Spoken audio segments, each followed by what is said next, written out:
My name is Diana Archer. I'm 27 years old. And last Friday night, my parents invited me home for dinner, then locked the door, sat me down in front of a marriage contract with a man I'd never met, and said, "This is happening tonight."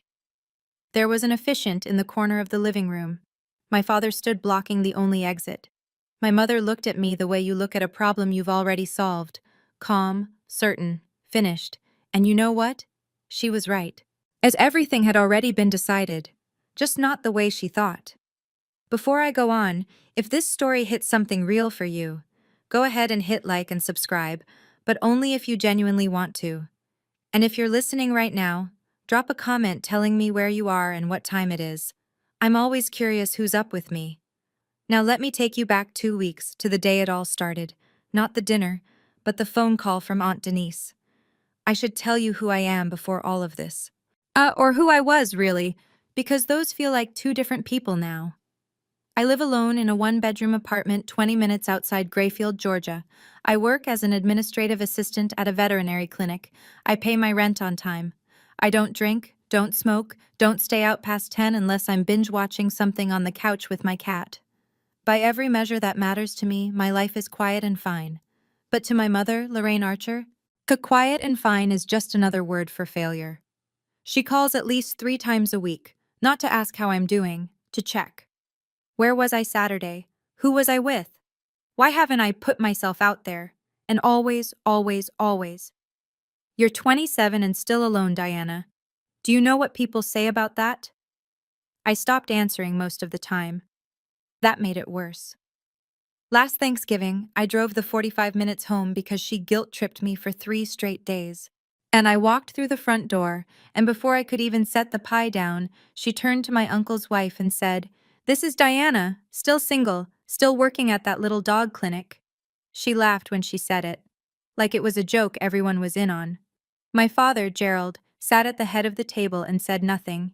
He never does. He just nodded, this slow, heavy nod, like he agreed with every word but couldn't be bothered to speak them himself.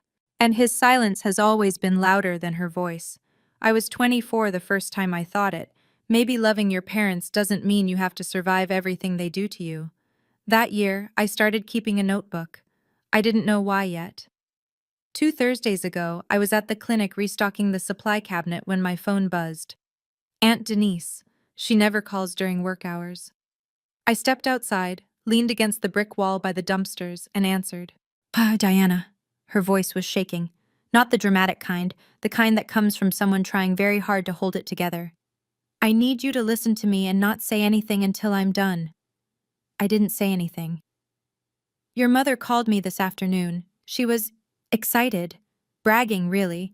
She said tomorrow night, Friday, they're having a dinner at the house. She said they're going to take care of the Diana situation. There's a man. His name is Wade Prescott. He's 38. There's an officiant coming. And there's a contract. I said her name 3 times before I believed her. Denise, Denise, Denise, what do you mean, a contract? A marriage contract, baby. Pre-signed by your mother and your father. She told me Wade's family owns land out past Route 12 and your daddy owes them money. She wanted me to come and witness my niece finally doing the right thing. Denise paused. I told her I was busy. But I am not letting you walk into that house blind. I sat in my car in the parking lot for a long time after we hung up. My hands shook on the steering wheel. Not from fear, exactly. From the feeling of something clicking into place. All those years of phone calls and guilt and silence suddenly making a shape I could see. Denise said one more thing before she hung up. Quiet, steady, like she'd been saving it. You don't owe them your life, Diana. I had 24 hours, and this time, I wasn't going to be good. On the drive home that night, I ran every scenario I could think of. If I don't show up, Mom calls every relative in a 50-mile radius and tells them I've abandoned the family. She tells the women at her walking group I'm unstable. She reshapes the story until I'm the villain. And in Grayfield, once you're the villain, you stay the villain. A small town has a long memory and a short attention span for context. If I show up and refuse, Dad blocks the door. And I know this because he's done it before, not for a wedding, but 3 years ago, when I packed a bag and told them I was moving out. He stood in the doorway with his arms crossed and said 5 words. You walk out, don't come back. I walked anyway. But that night, there was no officiant, no stranger in a vest, no contract with my name on it. If I show up and say yes, I lose everything I've built. The apartment, the job, the 3 years of learning what silence sounds like when it's chosen, but not enforced.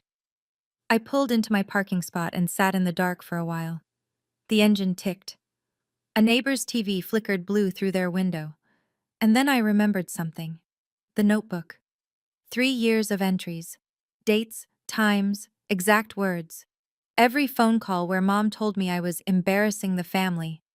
Every text from Dad that was just a period. His way of saying I'd disappointed him without spelling it out. Screenshots of voicemails, timestamps. What I'd kept it because I thought I was losing my mind. I needed proof, for myself, that what I felt was real. I didn't know it yet, but that notebook was about to become something else entirely. I pulled the notebook from my nightstand drawer. Navy blue cover, dog-eared corners. 3 years of my mother's voice pressed flat between the pages like dried flowers, except nothing about them was beautiful. I flipped through. Over 200 entries. October 14th, 2 years ago. Mom called at 11 p.m. and said if I don't come home for Christmas, she'll tell Grandma I'm living with a man. I live alone. March 3rd, last year. Dad texted, "Your mother cried all night." No context. I called back. He hung up after 10 seconds. July 19th. Mom told Aunt Patrice I got fired from the clinic. I didn't. She just doesn't consider it a real job. Entry after entry after entry. Dates, direct quotes, screenshots taped to the pages with scotch tape. I didn't know what I'd been building, and I just knew I needed to see it outside of my own head. I called Megan Torres at 11 that night. Megan and I went to high school together. She's a paralegal now at the county attorney's office. She picked up on the second ring, which tells you everything about the kind of friend she is. I told her everything. The call from Denise, the dinner, the contract, Wade Prescott, the officiant. She was quiet for a long time. Then she said something that changed the next 24 hours of my life. "Geek, Diana, listen to me. This isn't family drama. This is coercive control, and Georgia law has a process for this." I didn't sleep that night. Not because I was scared, because for the first time in 3 years, I wasn't just documenting what was happening to me. I was deciding what I was going to do about it.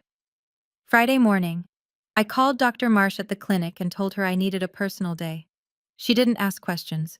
She never does. That's why I've stayed 3 years. By 8:30, and I was in my car, driving 30 minutes to the county courthouse.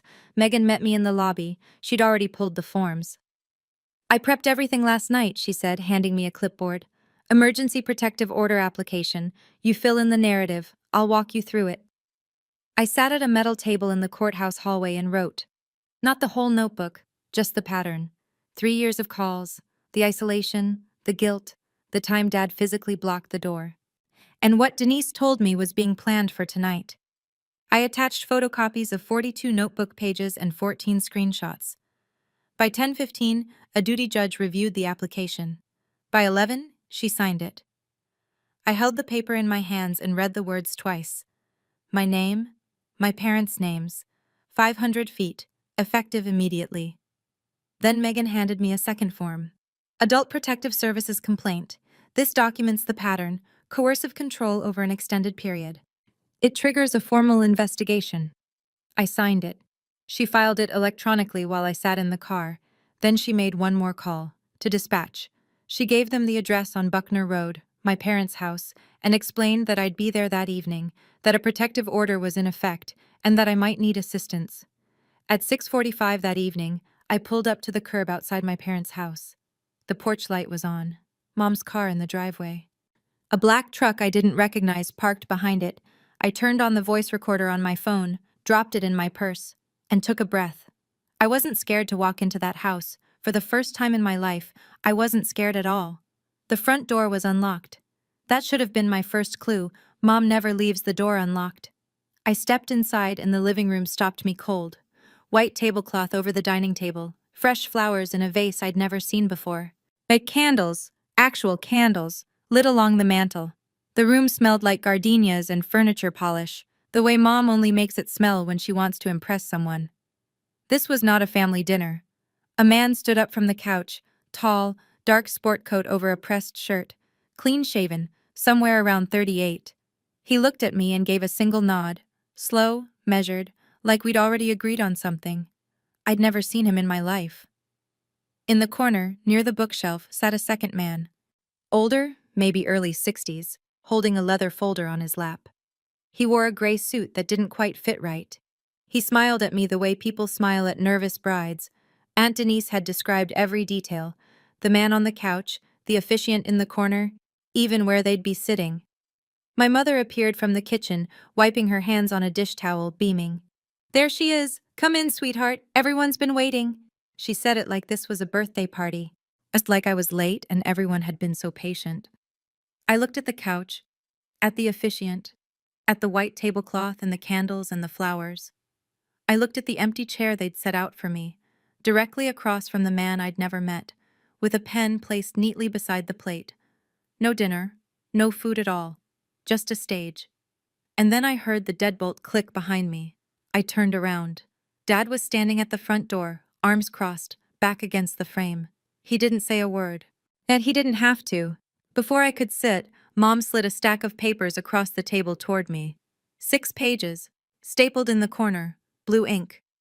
I looked down. The header read, Premarital Agreement and Covenant of Union. Page 3 had 2 signatures at the bottom. Gerald T. Archer, Lorraine M. Archer. Under a line that said, Parental Consent and Endorsement. My name was already typed into every blank. Diana Marie Archer, printed neatly like a form letter. It's like I was a box someone had checked. What is this? Mom folded her hands on the table. Your future. Who signed this section? Your father and I, because you won't do it yourself. I've never met this person. You're meeting him right now. Sit down. The man on the couch stepped forward. He extended his hand. I didn't take it. I'm Wade Prescott, he said. His voice was flat, not nervous, not warm, transactional, like he was closing on a piece of property. I think you'll find the terms very reasonable. I looked at the officiant in the corner. He shifted the leather folder on his lap. He looked everywhere except at me. I looked back at the contract. Something in the language caught my eye, a clause I almost skimmed past, but I held it. I didn't react. Not yet. Wade's family has been very patient, Mom said, touching my arm. Very generous. Wade checked his watch. That's when I understood something I hadn't fully grasped until that moment. He wasn't here because he wanted a wife. He was here because he was collecting on a debt, and I was the payment. I looked at the pen beside my plate, looked at the blank signature line with my name typed beneath it. I didn't pick it up. I set the contract down, stood up, chair legs scraped the floor. I'm not signing this. Mom's smile didn't move. You haven't finished reading it. I don't need to finish reading it. I don't agree to this. I turned toward the front door. 2 steps. 3. Dad was already there. Same posture as 3 years ago, back flat against the door, arms folded across his chest, chin down. A wall made of flannel and silence. I stopped 2 feet from him, close enough to smell the motor oil that never quite washes out of his hands. Move, Dad. Nothing. Dad, move. His eyes flicked over my shoulder, toward Mom, then came back to me. He didn't unfold his arms, didn't shift his weight, just stood there, solid, the way he stood in every doorway of every decision I've ever tried to make. Behind me, Mom's voice. See? You're not going anywhere tonight, Diana. I felt the room tighten. The officiant coughed quietly. Wade sat back down on the couch, crossing one leg over the other like he had all the time in the world.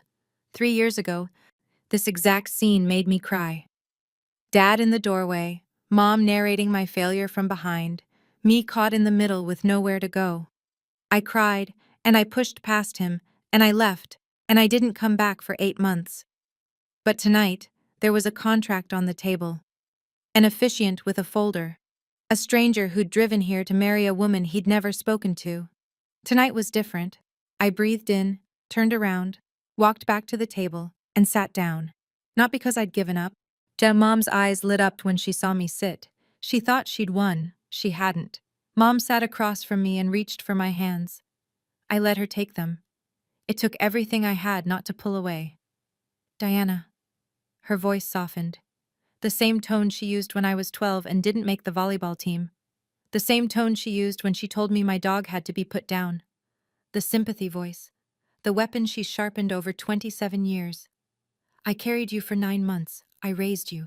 When I gave up everything, my figure, my social life, my career, for you. 27 years, Diana, and all I'm asking, the one thing I've ever asked, is that you let me hold my head up in this town. A tear slid down her cheek. Right on cue. I watched the officiant shift in his chair. He looked uncomfortable.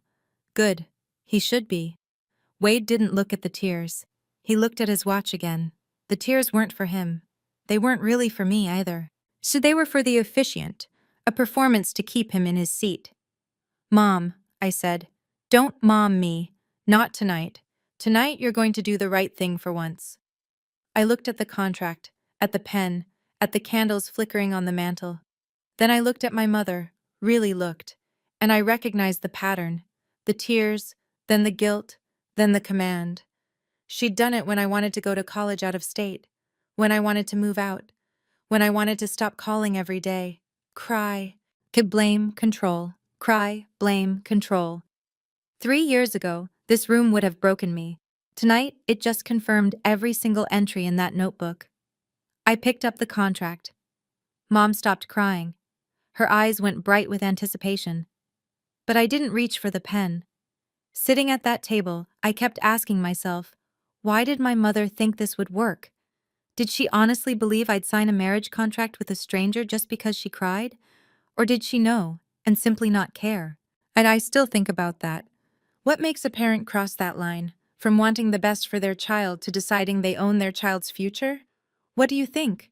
Why do some parents go this far to control an adult child? Tell me in the comments. I held the contract in both hands.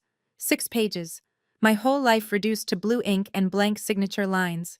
Then I turned, not to my mother, not to Wade, to the man in the corner. Excuse me. My voice was steady. I was surprised by that. May I ask you something? The officiant straightened up. Of course. When were you contacted about this ceremony, and by whom? He blinked. Mrs. Archer reached out to me last week. She said both parties had consented? A pause. He glanced at my mother. That's correct. Tonight is the first time I've learned about this marriage. It's the first time I've met Mr. Prescott, and it's the first time I've seen this contract. I held it up so he could see.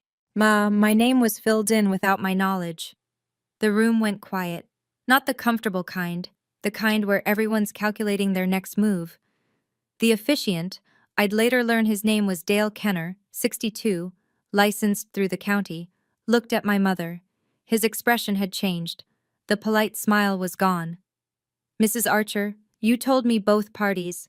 She's nervous, Mom said quickly. Pre-wedding jitters. You know how young women are. I'm not nervous, I said. I'm telling you the facts.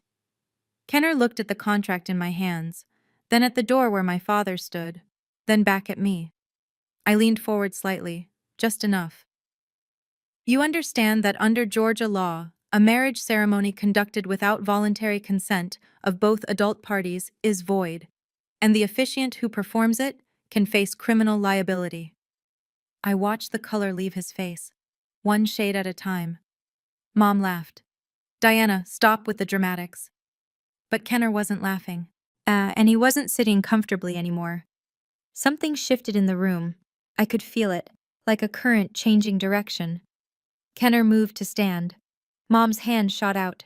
Sit. Down. Her voice dropped the sweetness like a mask hitting the floor. She turned to me, and for the first time tonight, I saw the real Lorraine Archer, not the crying mother, not the gracious hostess, the controller. Diana Marie Archer, I am not asking your opinion, and I am telling you what's going to happen. From the door, Dad spoke for the first time, 2 words, heavy as concrete. Listen, to your mother. Mom turned to Kenner. You do your job. I've already paid you. Kenner stayed frozen, half standing, hand on the armrest.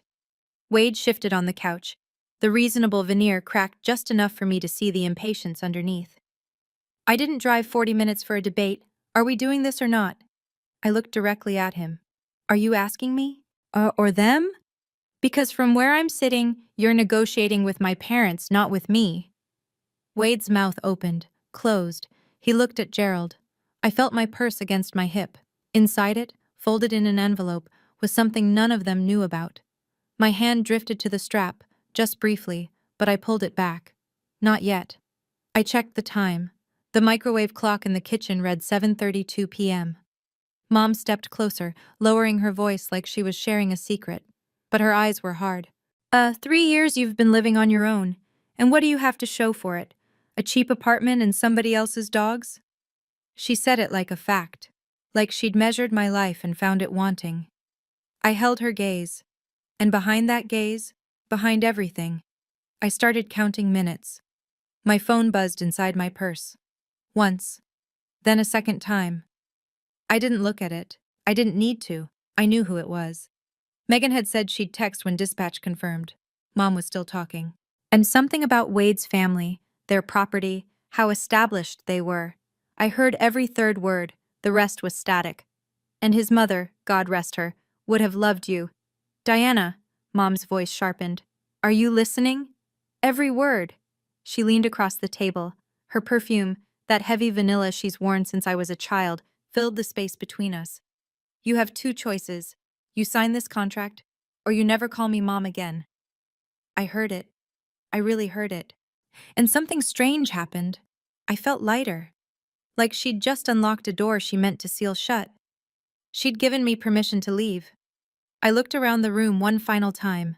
Dad at the door, arms still crossed. Mom, red-faced, jaw tight. Wade on the couch, patient in the way people are patient when they're buying something they believe is already theirs. Kenner in the corner, looking like he wished he were anywhere else on earth. Under the table, and I slid my phone out just far enough to see the screen. Megan's message. Confirmed with dispatch. Send the word anytime. I typed one word with my thumb, not looking down. Muscle memory. I'd practiced it in the car. Now.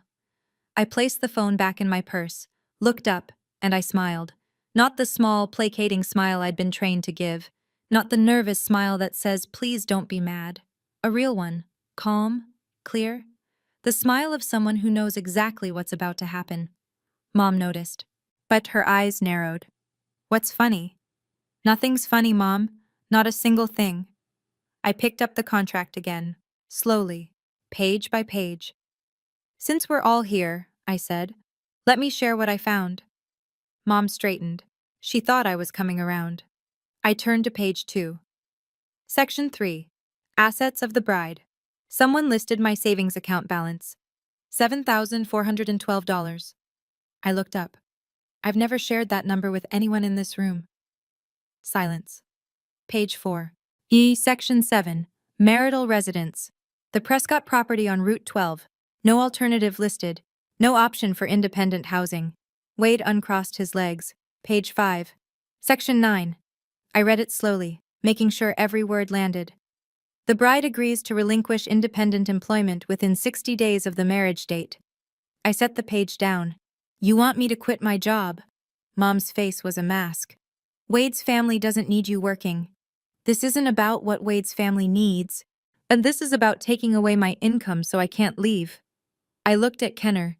His leather folder was closed now. His hands were folded on top of it. He was watching me the way you watch a car accident, unable to look away. I turned to Wade. Did you write this, or did my mother? Wade's jaw tightened. The terms are standard. Standard for what, exactly? No answer. I turned to my mother. You listed my bank balance. You negotiated my residence. But you wrote a clause that eliminates my ability to earn money, and you signed it before I even knew it existed. I set the contract down on the table, square in the center, like an exhibit. This isn't a marriage, Mom. This is a sale. The word sat in the air between us like a lit match. I turned to my father. He hadn't moved from the door, hadn't spoken more than 2 words all night. Dad, how much do you owe the Prescotts? His chin lifted, just slightly. Yeah, that's none of your business. It's directly my business, because I'm how you're planning to pay it off. The room went dead still. Even the candles seemed to stop flickering. Wade looked at Gerald. Gerald looked at the floor. Mom's hand slammed the table. Don't you dare accuse your father. $40,000. I said it evenly. Aunt Denise told me. A land loan that went sideways, due last spring. And instead of selling something or working out a payment plan, you decided to sell me. Gerald's arms dropped to his sides. First time all night. Wade's composure finally cracked. He stood up from the couch. I don't think that's an accurate characterization. Then correct me. He didn't. Kenner rose from his chair, both hands gripping the folder. I think I need to reassess the situation here. Sit down. Mom's voice broke high and sharp, the kind of sound that carries through walls. I paid you. You're going to... Ma'am. Kenner held up one hand. If this is not a voluntary union, I cannot proceed. I will not proceed. He moved toward the door. But Gerald was still standing there, no longer blocking it with purpose, but blocking it with habit, with size, with the sheer inertia of a man who doesn't know how to step aside. Nobody's leaving yet, Gerald said. Not loud, almost tired. Kenner stopped, looked at the door, looked at Gerald, looked at me. And I watched it register on his face, the realization that he, too, was now trapped. Denise, Mom hissed under her breath. I will deal with her. Kenner took one more step toward the door. Mr. Archer, I need to leave. When it's done. Sir, it is done. I'm not performing this ceremony. Gerald didn't move. He filled that doorway the way he always has. Not with rage, but with mass. A man who believes that standing still is the same as being right. I looked at the scene from the outside of myself for a moment. 4 adults and a man blocking a door. And in a house on a quiet street. On a Friday night. If you drove past, you'd see porch light. Maybe hear nothing. That's how it works in Grayfield. Everything ugly happens behind drawn curtains. Mom pivoted. Her voice changed again. Soft, wounded, the victim track. Diana, look what you're doing. You're embarrassing us in front of Mr. Kenner, in front of Wade. Is this who you are?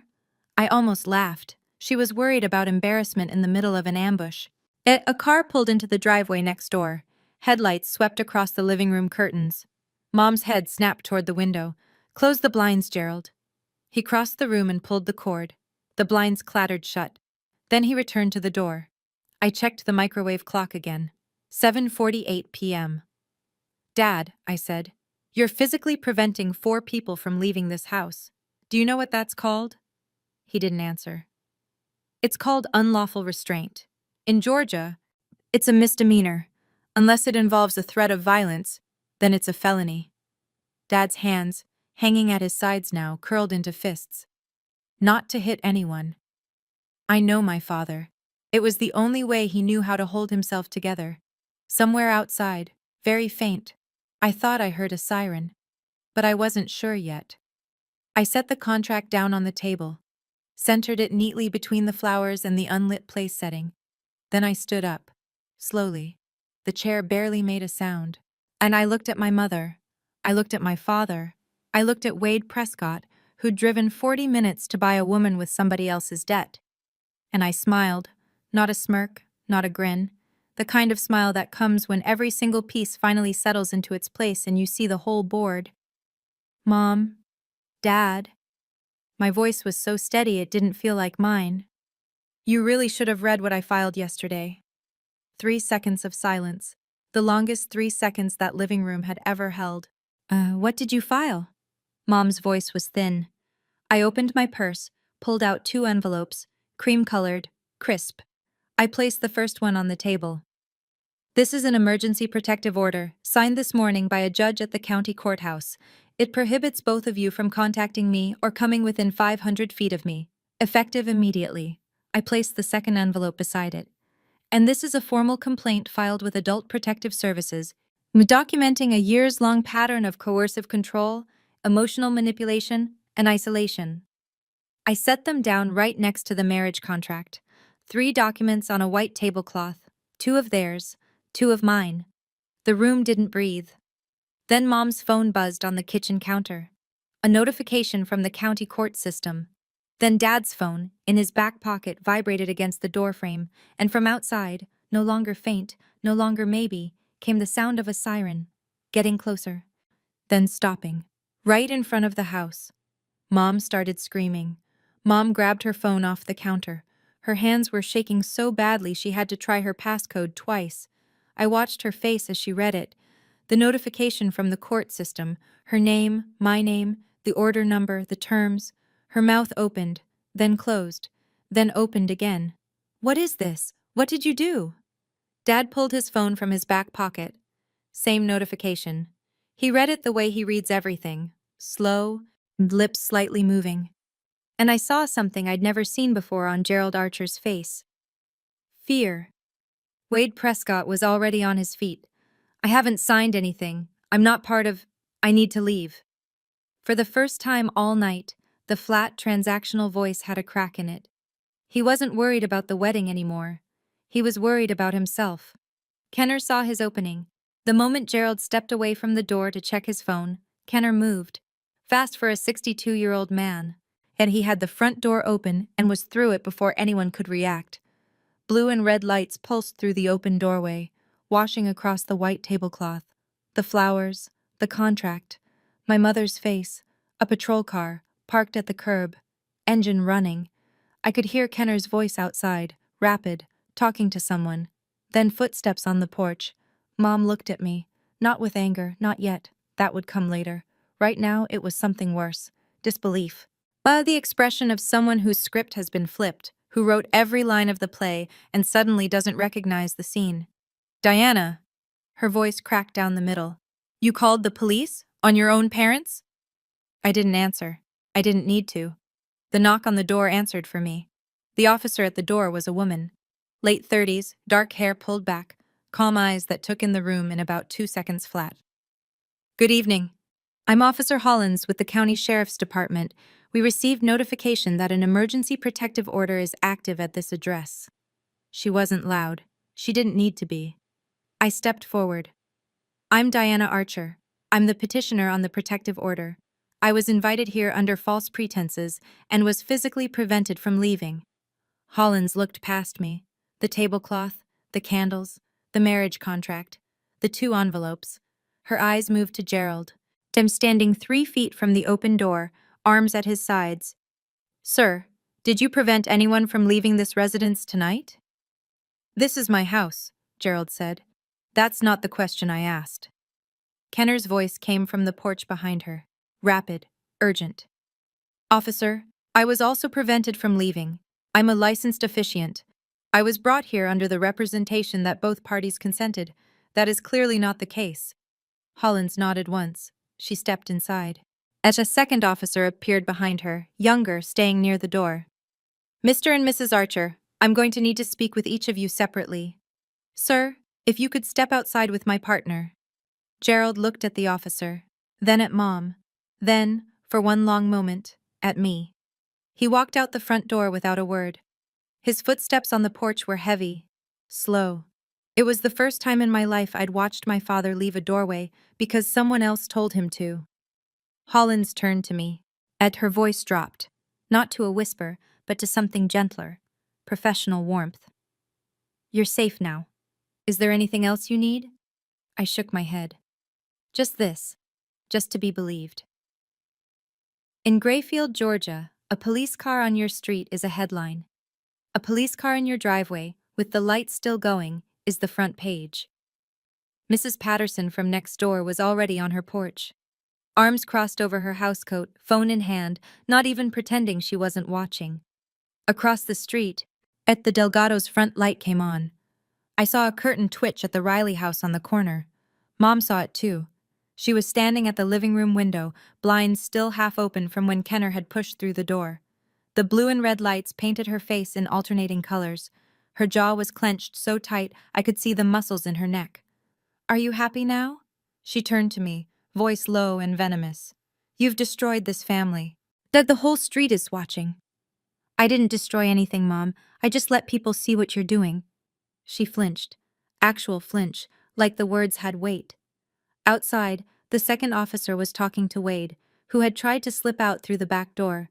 I saw him through the kitchen window, standing by his truck, arms wide in a "don't look at me" gesture. I was just here as a guest, I heard him say. Mr. Archer contacted me, and I came as a courtesy, already throwing Gerald under the bus. 40 minutes of partnership dissolved in 30 seconds of self-preservation. Hollins was taking notes at the dining table. She'd placed the marriage contract in an evidence bag. It sat on the white tablecloth like a patient on a stretcher. Mom whispered from the window. Not to me. Not to anyone, really. Everyone will know, the whole town. Yes, they will. And for the first time in your life, you won't be able to control the story.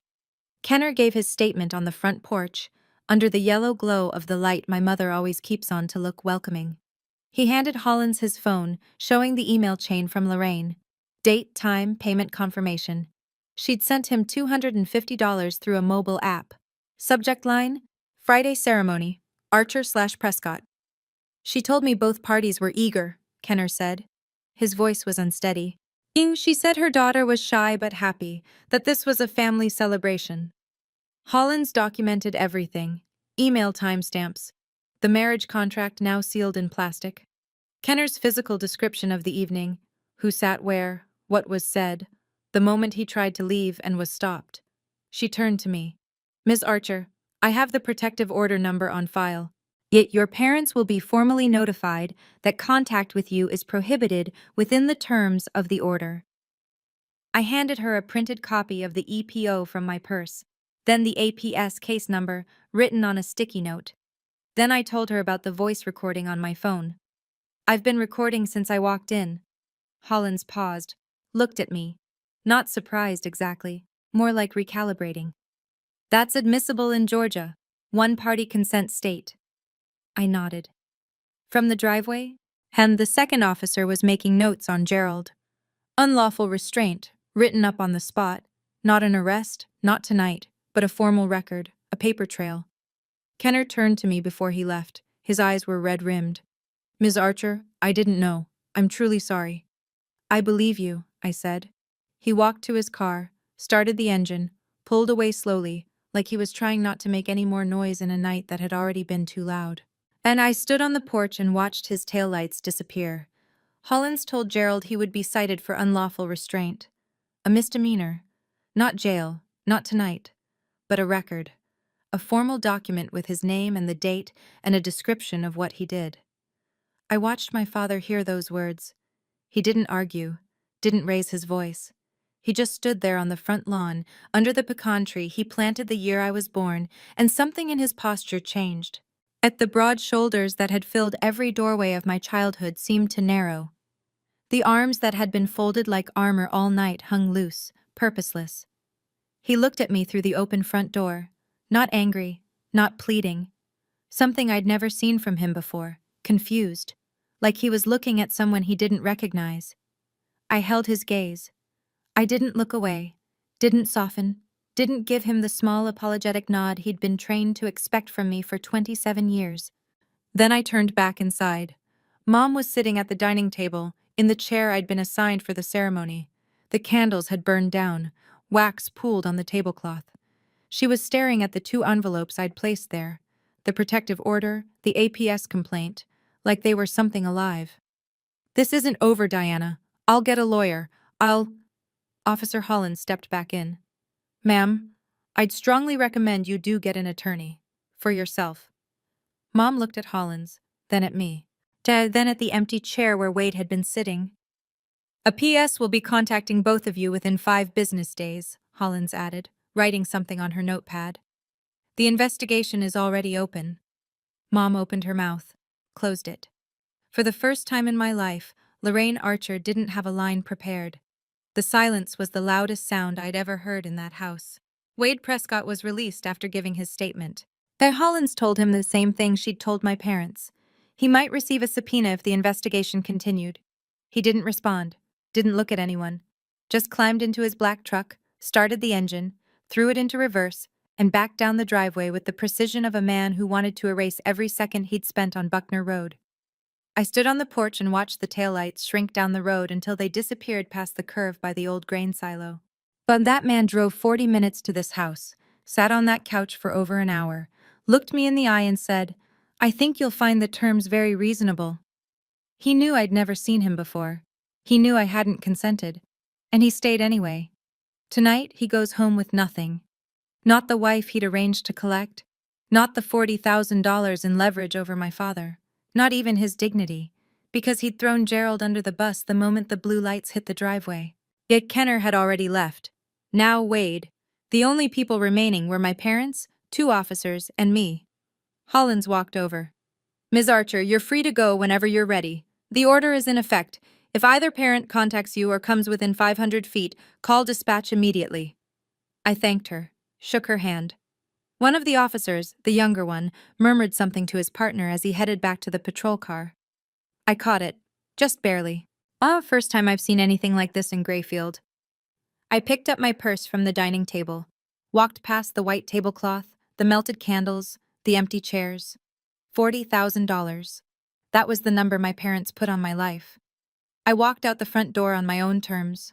The drive home was 45 minutes of silence. I didn't turn on the radio. Didn't call Megan. Didn't call Denise. Just drove, both hands on the wheel, and headlights cutting through the dark stretch of Route 9 where the streetlights give out, and it's just you and the pines. My hands were shaking. They hadn't shaken all night. Not when Dad blocked the door, not when Mom cried, not when I pulled out the envelopes. But now, alone in the car with no one to perform calm for, my body caught up. I thought about my mother, not the woman who'd set a trap for me tonight. The other one, the one who used to braid my hair so tight it'd last 3 days. Who made mac and cheese from scratch when I had the flu? Who kept every single one of my report cards in a shoebox on the top shelf of her closet? Then I thought about that same woman, signing a contract with my name on it, listing my bank account balance, hiring an officiant, choosing a stranger, blocking the door. Both of those women are my mother. That's the part no one tells you about. The people who hurt you the worst aren't strangers.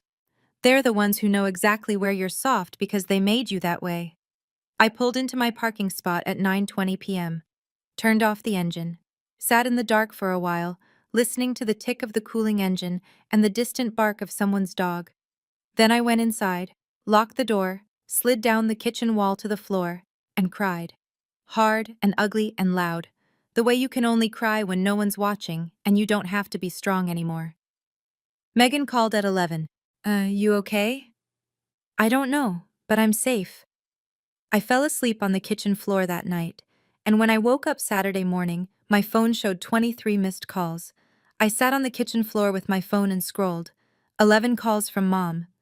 I could chart her emotional arc just from the timestamps, 3 minutes apart at first, angry energy, then longer gaps, then a cluster around 2 a.m. when the crying phase would have kicked in.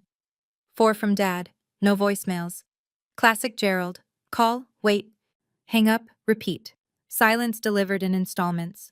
3 from relatives I barely speak to, fishing for details. 2 from Aunt Denise. I called her back first. You okay, baby? Tired, but okay. What are you hearing? Denise exhaled. It's everywhere. Mrs. Patterson told her walking group before breakfast.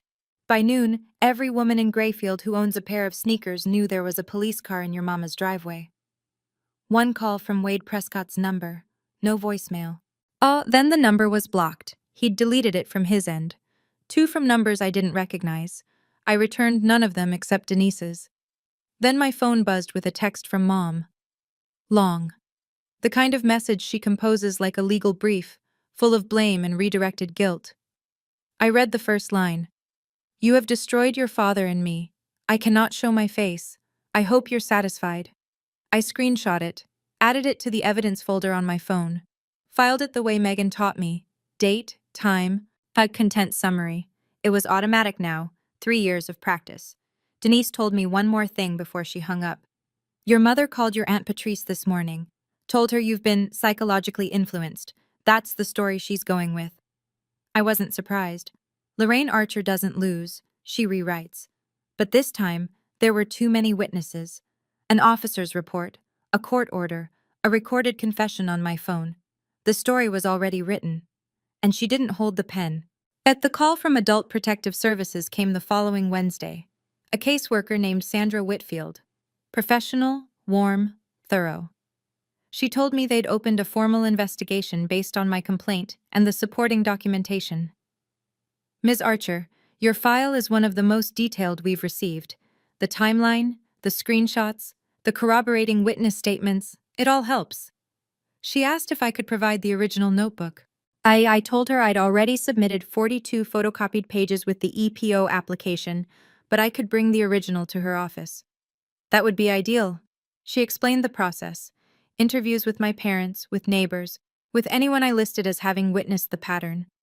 Gerald and Lorraine would be contacted by mail within 5 business days. What happens if they don't cooperate? I asked. Lack of cooperation is noted in the file, but it doesn't stop the investigation. Megan sent me an update the same day. Gerald's unlawful restraint citation had been processed. A misdemeanor, formally on record. No jail time, but it was now part of his permanent file, visible in any future background check, any future legal proceeding involving the family. Kenner, the officiant, had voluntarily submitted a written statement to APS, unprompted. He detailed everything: the email from Lorraine, the payment. At the moment he realized I hadn't consented, the moment Gerald blocked the door. He's cooperating fully, Megan said. He's scared he'll lose his license. And Wade Prescott? Silent. According to Denise, he'd told his father the deal was off. No explanation, no fight. He just shut it down. The $40,000 debt was still there. Gerald still owed the Prescotts, but the currency he'd tried to pay with, me, was off the table. Permanently. As I hung up with Sandra Whitfield and sat at my kitchen table for a long time, just breathing. The system was working. Slowly, imperfectly, bureaucratically, but working. 2 weeks after the dinner, a letter arrived at my apartment. Not from my parents, from their attorney. A formal request to vacate the emergency protective order, claiming I had grossly exaggerated a routine family disagreement. I forwarded it to Megan. Then she read it over the phone in the tone she reserves for things that are both legally weak and personally insulting. This is harassment, Diana, and it just added another exhibit to your file. 3 days later, Mom called the veterinary clinic, asked to speak with my manager. Dr. Marsh told me about it during my lunch break, her face careful and kind. Your mother called this morning. She said, and I'm quoting, "My daughter is emotionally unstable and shouldn't be trusted with responsibilities." My stomach dropped. Dr. Marsh put her hand on my arm. I told her that you're one of the most reliable people on my staff, and I told her that if she calls again, I'll document it as workplace harassment. I thanked her. I don't think she knew how much that meant. Lorraine was running out of levers to pull. The walking group had quietly stopped inviting her. Mrs. Van Patterson waved politely, but didn't linger. At the hardware store, people who used to chat with her about gardening made small talk and moved on. Grayfield is small enough that everyone knows, and polite enough that nobody says it to your face. Then Gerald called. One call, short. I didn't know it would go this far. His voice was low, rough. But you still blocked the door, Dad? Silence. Then the click of a disconnected line. I told Megan that night over coffee. As she looked at me with steady eyes. He's not sorry for what he did. He's sorry it didn't work. I wanted to argue. I couldn't. I've asked myself 100 times since that night. Did I do the right thing? Calling the police to my parents' house. Filing against my own family. There are moments, late at night usually, when I wonder if I was too harsh. If I should have just walked out and never looked back instead of bringing the law into it. But then I remember the deadbolt clicking, at the contract with my name on it. Dad's back against the door. If you were in my shoes, would you have called? Tell me in the comments. I renewed the protective order for 6 months. Then I sat at my kitchen table on a Sunday morning, opened my laptop, and wrote an email. To both of them. Short, clear, no anger, no accusation, no drama. Just the truth. Mom, Dad, I love you. I want you to know that hasn't changed, and I don't think it ever will. But I will not be in contact with either of you until 3 things happen. First, you complete a family counseling program with a licensed therapist. Second, you acknowledge, out loud, in your own words, what happened on the night of October 11th. Not a version, not a spin. What happened? Third, you respect the boundaries I've set, not because a court order requires it, but because you choose to. This isn't punishment. This is what I need in order to feel safe. I hope you'll do the work. But I'll understand if you don't. I read it twice, hit send. Mom replied within 4 hours, a 4-page email, single-spaced. She blamed Aunt Denise for poisoning me. She blamed modern culture for making daughters disrespectful. She blamed my job, my apartment, my independence.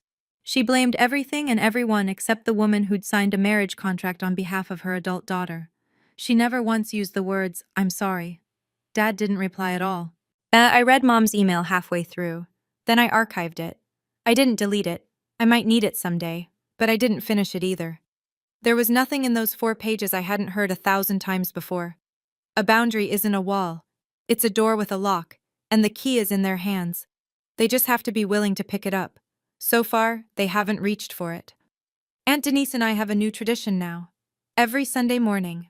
But we meet at a diner halfway between our two towns, a place called Ruby's with cracked vinyl booths and coffee that's too strong and pancakes the size of your head. She always gets there first. Always orders my coffee before I sit down. Black, 1 sugar, the way she taught me to drink it when I was 16, and she said, "If you're going to be a woman in this family, you'd better learn to like things that are a little bitter." Last Sunday, she told me about her own marriage. The one Lorraine always calls the failure. She told me how her ex-husband used to open her mail, check her mileage, time her grocery trips. She told me how she stayed for 15 years because her older sister, my mother, kept telling her it was normal. "I left when I was 43, Denise said, stirring her coffee. 15 years too late. I recognized what your mother was doing to you because I lived inside a version of it." I reached across the table and held her hand. You're the first person in this family who ever told me I was allowed to say no." She squeezed back. "Took me 15 years to learn that word for myself." Megan showed up late, the way she always does, slid into the booth, and ordered a coffee. Then she pulled out her phone. A PS finalized their report. "The file is documented and archived. If anything happens in the future, any contact violation, any escalation, it'll be referenced." I nodded, sipped my coffee. Looked out the window at the parking lot, where the morning sun was just hitting the puddles from last night's rain. For the first time in a long time, Sunday felt like Sunday. "I'm not telling you this story so you'll feel sorry for me. I don't need that, and honestly, it wouldn't help. I'm telling you because 3 years ago, sitting in my car in a parking lot with shaking hands, I wish someone had said what I'm about to say to you now. Setting a boundary is not betrayal. Protecting yourself is not cruelty, and keeping a record of what's happening to you, writing it down, dating it, saving the screenshots, is not paranoia. It's preparation. You may never need it, but if you do, you'll be grateful it's there. My parents aren't monsters. I need you to hear that. They're people who grew up inside a system that taught them children are property, that obedience equals love, and control equals safety. I understand where it comes from. But I can hold that understanding and still say, it was wrong. Both things are true at the same time. I love them. I love them from this side of the boundary line, where I can breathe, where I can choose, where nobody gets to sign my name without my permission. The notebook is still in my nightstand drawer. I don't open it anymore. But I know it's there. And it reminds me every single day. I wasn't crazy. I was never crazy. My name is Diana Archer. I'm 27 years old. And on a Friday night in October, for the first time in my life, I walked out of my parents' house. Not because I was told to leave, but because I chose to go. That's the difference. That's everything. Thank you for staying with me all the way to the end. That means more than you know. If you've ever had to draw a line with someone you love, you understand how heavy that is, and how necessary. Hit like if you think Diana made the right call. Drop a comment if you've got a story of your own. I read every single one, and you'd be surprised how many people in these comments are going through the same thing right now. Subscribe and hit the bell if you want more stories like this. And in the description, there's another story I think you need to hear. Don't skip it. I'll see you there.